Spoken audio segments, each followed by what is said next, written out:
Welcome back to Economic Briefing. Today we are diving into a pressing issue, the recent tariffs announced by the Trump administration. These tariffs have sparked widespread debate, particularly concerning their calculation methods and their implications for the US trade deficit.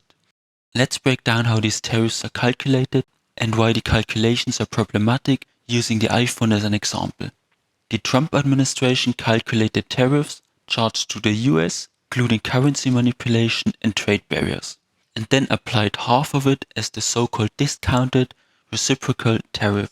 Most notably, 34% tariffs were imposed on China and 20% on the EU, the most important trading partner of the US, even before Canada and Mexico. The underlying calculation is very simple, not to say embarrassing, as it divides the US trade deficit with the total US imports with the respective country, which is what is then called tariffs charged to the US. In 2024, the US had a trade deficit with China of $295 billion and total imports from China of $439 billion. Dividing these two numbers results in 67% so-called tariffs charged to the US. Taking half of that results in 34% so-called discounted reciprocal tariffs, including rounding effects. However, this calculation is flawed and does not reflect tariffs imposed by other countries to the US at all, and neither does it take currency manipulation or trade barriers into account, as Trump explained. You have probably seen other videos by now explaining the issues with Trump's tariffs. But there is a bigger underlying problem. The US does indeed have a large trade deficit with China, reaching $295 billion in 2024. However, looking at the trade deficit is a flawed metric. Here is where it gets interesting. Let's take a look at the iPhone.